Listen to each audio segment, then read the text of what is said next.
hormat, bersahabat, kagum. Saya tidak ragu-ragu, saya katakan itu. Tapi kalau terjadi perang nuklir di dunia, walaupun kita tidak terlibat, saya kira kita akan merasakan dampaknya yang sangat. I cannot join you, I respect you because I'm friends with him also. Ya kan? Jadi, we respect. Assalamualaikum warahmatullahi wabarakatuh. Halo guys, selamat datang di channel Kabar Nusantara. Informasi seputar berita di Nusantara. Di sini saya akan membagikan video mengenai medan tempur baru Prabowo, tarif Trump dan tekanan asimetris. Tonton sampai habis ya. Wahai saudaraku sekeyakinan, mari subscribe channel saya. Jika Anda subscribe, maka otomatis Anda membantu saya. Dengan membantu orang lain, Anda bisa masuk surga. Loncengnya jangan lupa untuk mendapatkan informasi dan video menarik terbaru dari kami. Kami minta maaf apabila ada kata-kata yang salah dan kurang sopan, karena kami sebagai manusia biasa yang tidak luput dari salah dan lupa. Selamat menyaksikan. Medan tempur baru Prabowo, tarif Trump dan tekanan asimetris. Dunia hari ini tidak lagi memberikan ruang bagi kenyamanan semu. Krisis demi krisis dari pandemi global hingga perang tarif antar negara besar telah menjungkirbalikkan tatanan yang selama ini kita kenal. Medan yang kita hadapi bukan lagi sekadar persoalan pembangunan atau pertumbuhan, melainkan palagan geopolitik yang kian brutal dan tanpa ampun. Dalam lanskap ini, ekonomi bukan lagi sekadar urusan angka atau pasar, melainkan bagian integral dari strategi pertahanan nasional. Kebijakan tarif baru dari Amerika Serikat, yang menjatuhkan beban 32% pada ekspor Indonesia, memberi sinyal jelas bahwa dunia telah bergeser. Ekonomi menjadi instrumen tekanan, simbol pemihakan, dan alat dalam perebutan dominasi global. Dalam konteks ini, ekonomi Indonesia tak bisa lagi hanya ditopang oleh hitungan neraca dan target makro. Ia harus dibangun sebagai sistem pertahanan, sebagai resiliensi strategis. Tantangan geopolitik dan perang ekonomi. Tarif tinggi ini adalah bagian dari strategi, decoupling, atau de-risking, Amerika Serikat dari China, tapi dengan efek domino ke negara-negara lain yang dianggap terlalu dekat dengan orbit ekonomi Beijing. Indonesia, yang selama ini menjadi tujuan relokasi industri dari China, mulai dipersepsikan sebagai bagian dari proksi dan rantai pasok China. Akibatnya, kita ikut terkena imbas. Kita juga sedang terlibat dalam perang ekonomi global. Tarif yang dulu digunakan untuk melindungi industri dalam negeri, kini menjadi alat untuk membatasi pertumbuhan negara-negara yang dianggap mengancam posisi Amerika Serikat. Indonesia, dengan posisi bebas aktifnya, justru terseret dalam tarik-menarik antara dua kekuatan besar. Bahkan negara-negara kecil seperti Kamboja dan Laos pun turut dikenai penalti. Sebagai pemerhati isu strategis dan pertahanan, saya melihat bahwa kebijakan tarif ini merupakan bagian dari kompetisi kekuatan global yang tak lagi mengenal batas antara sipil dan militer. Ekonomi kini adalah front terdepan dari perang hibrida, perang tanpa peluru, namun berdampak langsung pada stabilitas dan kedaulatan negara. Kita tidak bisa lagi memisahkan perdagangan dari politik luar negeri, atau investasi dari orientasi keamanan nasional. Lebih dari itu, kebijakan tarif semacam ini dapat digunakan sebagai alat bargaining atau bahkan tekanan untuk menentukan arah aliansi. Bukan tidak mungkin, dalam waktu dekat, negara-negara berkembang akan dihadapkan pada dilema geopolitik yang lebih tajam, apakah tetap berpegang pada prinsip non-blok, atau bersiap memilih blok kekuatan baru.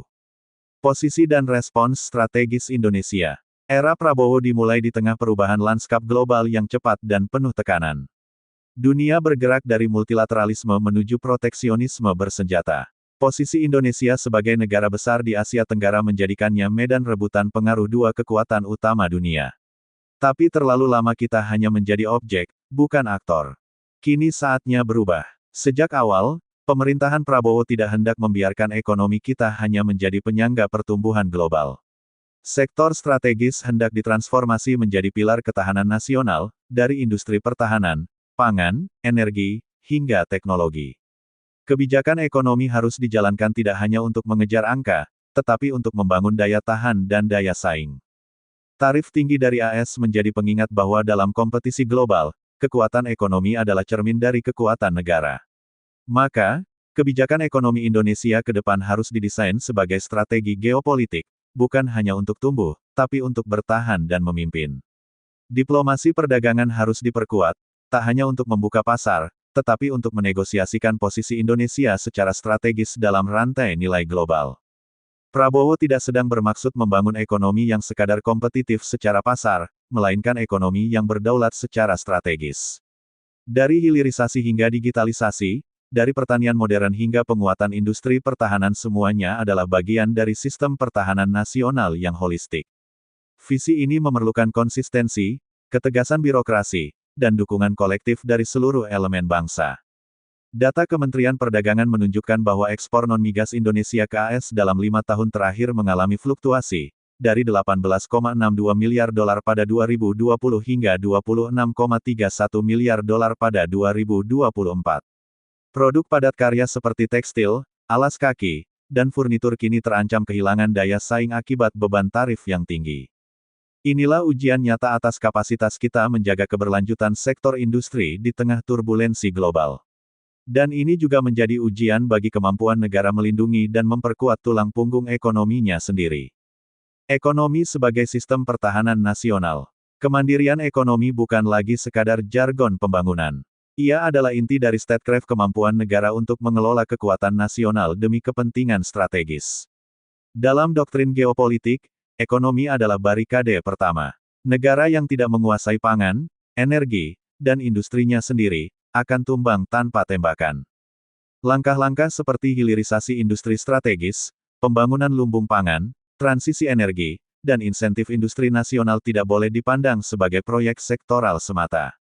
Mereka adalah bangunan awal dari benteng ketahanan nasional yang akan menentukan nasib Indonesia dalam puluhan tahun ke depan. Presiden Prabowo sudah berpikir jauh ke depan untuk menjadikan ekonomi sebagai fondasi pertahanan nirmiliter yang menyatu dengan sistem keamanan nasional. Sinergi antara Kementerian Ekonomi, Pertahanan, Luar Negeri, dan BUMN harus dipercepat, agar kebijakan tidak berjalan dalam silo dan fragmentasi. Di tengah dunia yang makin saling bergantung, justru ketergantungan yang tidak seimbang akan menjadi kerentanan baru. Tantangan ini memang tidak bisa dijawab hanya dengan retorika. Dibutuhkan keberanian politik, strategi lintas sektor, dan konsistensi kebijakan yang menjadikan ekonomi sebagai instrumen pertahanan. Nah, Presiden Prabowo memiliki modal visi dan legitimasi publik yang cukup untuk menyatukan pelaku industri, petani, buruh, teknokrat, dan militer dalam satu misi besar, membangun kemandirian strategis. Tarif tinggi dari AS adalah tamparan, tapi juga peluang. Ia membangunkan kita dari mimpi panjang globalisasi tanpa kendali. Inilah waktunya menjadikan ekonomi sebagai palagan strategis, medan tempur, dan sekaligus medan penempaan kekuatan nasional. Dalam konteks ini, kita perlu menyadari bahwa tarif bukan hanya instrumen perdagangan, tapi juga bagian dari ancaman asimetris yang kini menjadi wajah baru konflik antar negara. Tidak ada kapal perang yang berlayar, tidak ada peluru yang ditembakkan namun efeknya bisa melumpuhkan industri strategis, memicu PHK massal, hingga melemahkan posisi tawar politik sebuah negara. Ini adalah bagian dari perang zona abu-abu, Grey Zone Warfare, di mana instrumen ekonomi digunakan untuk melemahkan lawan tanpa deklarasi perang. Dan jika kita tidak waspada, tekanan semacam ini akan terus menjadi senjata ampuh untuk menguji dan menggoyahkan kedaulatan negara. Saatnya berdiri bersama. Langkah Amerika menerapkan tarif tinggi terhadap produk Indonesia sebetulnya bukan sebuah strategic surprise bagi pemerintahan Prabowo. Gejalanya telah terlihat sejak lama ketika Washington semakin agresif mendorong decoupling dari China dan memandang Indonesia sebagai bagian dari rantai pasok baru yang berpotensi memperkuat posisi Beijing secara tidak langsung. Maka, kebijakan tarif pemerintahan Trump ini lebih tepat dibaca sebagai bentuk strategic pressure yang dirancang untuk menekan, menguji, dan menundukkan arah kebijakan ekonomi Indonesia. Dalam situasi seperti ini, pilihan kita hanya dua, mempertegas arah strategis dengan memperkuat ketahanan ekonomi nasional dan konsolidasi politik luar negeri, atau menjadi bulan-bulanan tekanan dari berbagai kekuatan besar. Maka sewajarnya jika pemerintahan Prabowo menjadikan tekanan ini sebagai momen untuk menyatukan arah diplomasi dan membangun blok kekuatan sendiri, sembari tetap cermat menjaga keseimbangan. Apalagi, arah kebijakan ekonomi dan diplomasi yang ditempuh Presiden Prabowo sejauh ini justru tampak relevan dalam menjawab tekanan semacam ini.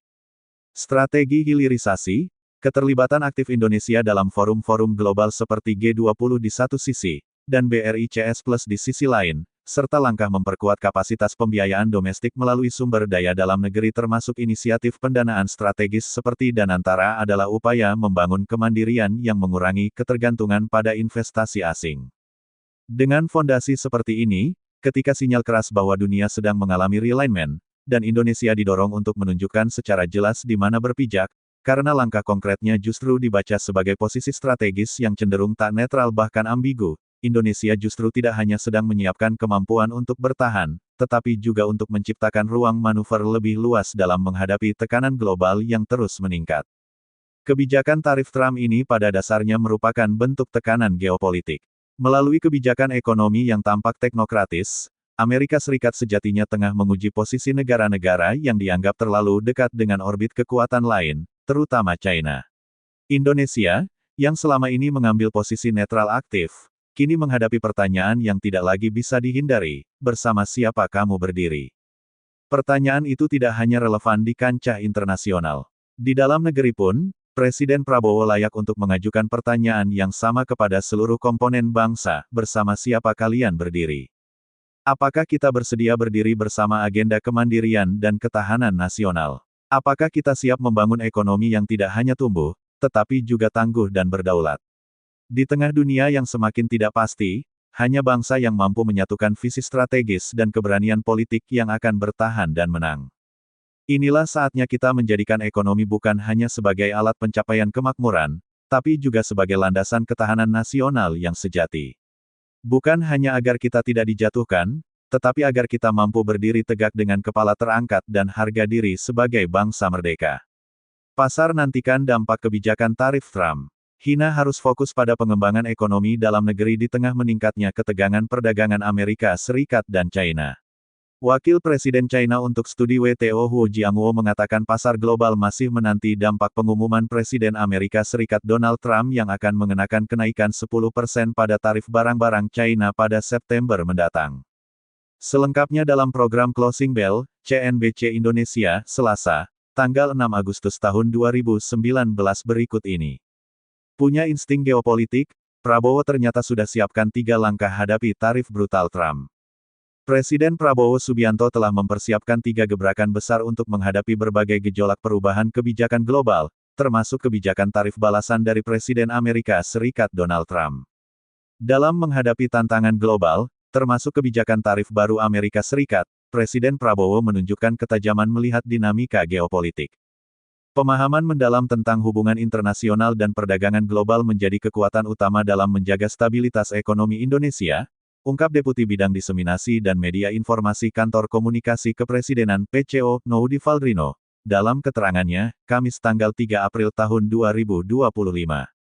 Gebrakan pertama, langkah paling signifikan yang diambil oleh Prabowo adalah memperluas jaringan mitra dagang Indonesia. Pada minggu pertama setelah dilantik, Prabowo mengajukan keanggotaan Indonesia dalam BRICS Brasil, Rusia, India, China, dan Afrika Selatan, sebuah kelompok ekonomi yang mencakup 40% perdagangan global. Keanggotaan Indonesia di BRICS memperkuat berbagai perjanjian dagang multilateral. Indonesia telah menandatangani perjanjian seperti Regional Comprehensive Economic Partnership (RCEP) dengan 10 negara ASEAN dan Australia, RRT, Jepang, Korea Selatan, dan Selandia Baru. Perjanjian ini mencakup 27% perdagangan global, serta aksesi ke Organisasi Kerjasama dan Pembangunan Ekonomi OECD, yang mencakup 64% perdagangan global, serta beberapa perjanjian dagang lainnya seperti CPTPP, IECPA, dan IEAEU-CEPA. Indonesia juga memiliki perjanjian dagang bilateral dengan Korea, Jepang, Australia, Pakistan, Uni Emirat Arab, Iran, Chili, dan berbagai negara lainnya, yang semakin memperkokohkan daya saing Indonesia di pasar internasional. Kedua, hilirisasi sumber daya alam (SDA). Sumber daya alam Indonesia yang melimpah selama ini seringkali diekspor dalam bentuk bahan mentah. Untuk meningkatkan nilai tambah, Prabowo memprioritaskan kebijakan hilirisasi industri. Salah satu contoh kesuksesan kebijakan hilirisasi adalah sektor nikel, di mana nilai ekspor nikel dan turunannya hanya mencapai 3,7 miliar dolar pada tahun 2014 melonjak menjadi 34,3 miliar dolar pada tahun 2022. Selain itu, pada tanggal 24 Februari tahun 2025, Prabowo meluncurkan BPI Danantara, yang dirancang untuk mempercepat hilirisasi SDA strategis di Indonesia. BPI Danantara akan mendanai dan mengelola proyek hilirisasi di sektor-sektor utama seperti mineral, batu bara, minyak bumi, gas bumi, perkebunan, kelautan, perikanan, dan kehutanan. Dengan langkah ini, Indonesia tidak hanya meningkatkan daya saing ekspor, tetapi juga tidak lagi bergantung pada investasi asing serta mampu menciptakan lapangan kerja baru dan mendorong pertumbuhan ekonomi berbasis sumber daya alam yang berkelanjutan. Prabowo siapkan 3 gebrakan cerdas hadapi tarif impor Trump. Presiden Prabowo Subianto telah mengumumkan 3 strategi utama untuk menghadapi tantangan global, khususnya terkait kebijakan tarif impor yang dikeluarkan oleh Presiden Amerika Serikat, Donald Trump. Langkah-langkah ini bertujuan untuk menjaga stabilitas ekonomi Indonesia dan meningkatkan daya saing di pasar global. Ketiga gebrakan yang dimaksud adalah 1. Memperluas jaringan mitra dagang. Salah satu langkah signifikan yang dilakukan oleh Prabowo adalah mendorong keanggotaan Indonesia dalam BRICS, sebuah kelompok internasional yang mencakup Brasil, Rusia, India, China, dan Afrika Selatan.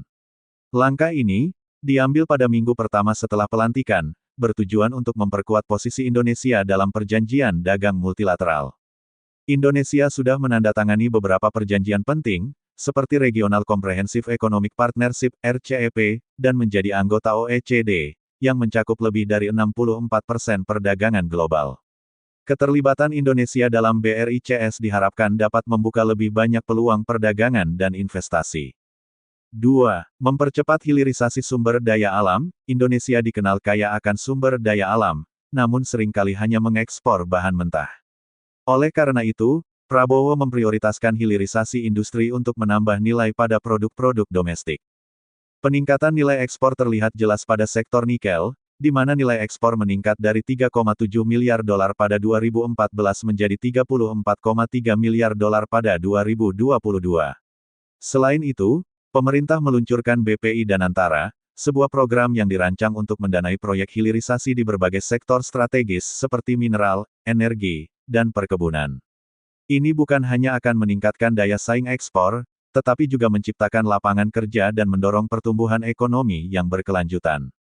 3. Memperkuat daya beli masyarakat. Program unggulan Prabowo, Makan Bergizi Gratis MBG, ditargetkan untuk menjangkau 82 juta penerima manfaat hingga akhir tahun 2025. Selain itu, akan didirikan 80.000 koperasi Desa Merah Putih, KDMP, yang berfungsi untuk memperkuat ekonomi lokal. Upaya ini bertujuan tidak hanya untuk meningkatkan konsumsi domestik, tetapi juga untuk mengurangi ketergantungan pada impor. Dengan meningkatkan konsumsi rumah tangga yang berkontribusi 54% terhadap PDB Indonesia, diharapkan dapat memacu pertumbuhan ekonomi nasional. Deputi Bidang Diseminasi dan Media Informasi Kantor Komunikasi Kepresidenan, Noudi Valdrino, menegaskan bahwa Presiden Prabowo menunjukkan pemahaman mendalam tentang geopolitik dan dinamika perdagangan global. Petik 2. Dengan memperkuat hubungan dagang internasional, mengoptimalkan potensi sumber daya alam, dan meningkatkan konsumsi dalam negeri, Presiden Prabowo membuktikan bahwa Indonesia dapat tetap tumbuh meskipun di tengah situasi global yang penuh ketidakpastian, ujarnya. Langkah-langkah ini memperlihatkan komitmen pemerintah untuk memperkuat posisi Indonesia secara ekonomi di kancah global. Dengan adanya kebijakan yang proaktif dan inovatif, Indonesia diharapkan dapat bertahan dan beradaptasi menghadapi berbagai tantangan yang muncul akibat perubahan kebijakan internasional. Keterlibatan aktif di BRICS, akselerasi hilirisasi, serta program kesejahteraan masyarakat adalah sinergi yang diharapkan mampu mengangkat tingkat kesejahteraan rakyat dan tetap menjaga fundamental ekonomi nasional pada jalurnya. Demikianlah video kabar Nusantara hari ini, yang bisa kami informasikan. Saksikan terus video-video terbaru dari kami. Jangan lupa subscribe sekarang juga. Kalau ada pertanyaan silakan komen di bawah dan jangan lupa subscribe channel ini dan bagikan ke teman-temanmu. Salam Nusantara. Wassalamualaikum warahmatullahi wabarakatuh.